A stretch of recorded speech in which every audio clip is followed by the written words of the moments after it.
This is something that we've been working towards for a long time, and to actually see it come out of the ground is inspirational, right? Now that we got this far, like we know what it took to get here, and we have aspirations to continue, to do something similar in other sites. So, very exciting and inciting. So my name is Nyasha Felder. I am a architectural designer here in Philadelphia. I am a professor at Thomas Jefferson University, and I am also a project coordinator at Moody Nolan Architects. So the Sala Keturah Peace Pavilion is a multi-use space. It is a center where we can house different activities that are both indoor, outdoor activities on the site. So all the programs that we do over the year, which includes anything from STEM programming for youth, training for agriculture and how to maintain, different growing produce and different seasonal plants, teaching how to maintain the site, right? So, like, what does it take to maintain this ecological campus, as Tommy describes it, right? And we also can hold meetings here. This is also something that's very symbolic.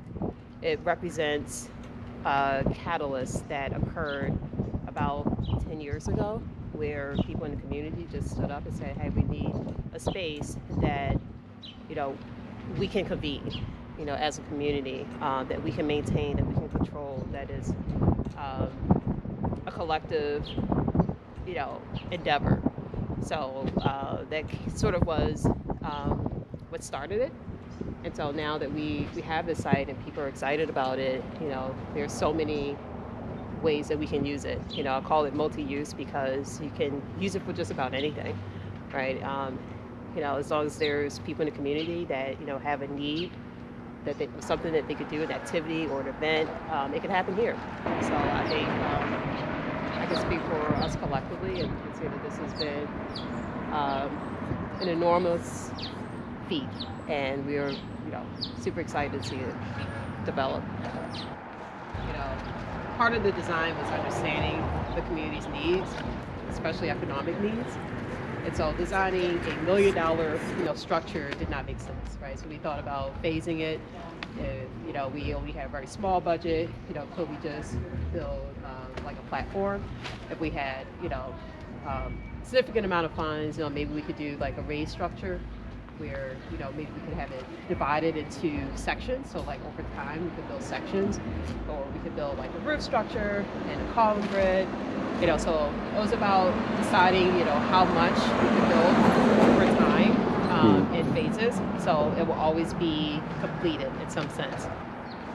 I think it's important for it to be here in Peacetown because it represents, I think, a national need and contention that happens, and especially in predominantly Black and Brown communities, is when redevelopment occurs, and sometimes people and places that's been established gets pushed out, right? So this represents a, and I would say even globally, right? That sort of capitalist commodified driver that produces, new urbanism. But at the same time, it can drive displacement. It represents that desire to push back against that force, and that was sort of the thing that initiated, the Peace Park, right? Is to find an anchor that people control, that communities control. It represents African American art, right? So this evolved out of a concept that was in part coming from like experiences with people in the community, their desires, self-sustainability, self-determination, Afrofuturism, as well as just, some of the other concepts that, direct the Peace Park and how we use materials. So, things that are recyclable, reusable, adaptable. So all those different themes were collectively a part of, this pavilion. And, as a designer, it was like my job to harness that and create something that represented and articulated those needs and those desires.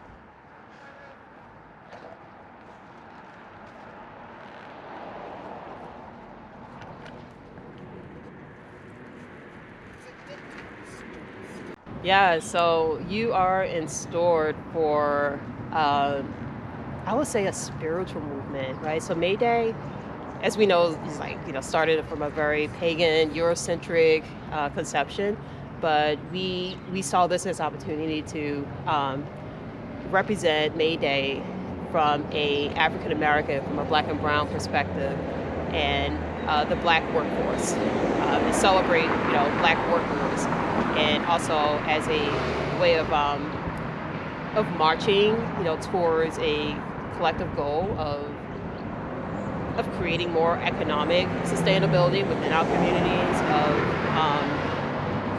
deciding, like collectively discussing and working together to talk about other ways that economies could be made that's outside of, the capitalist structure.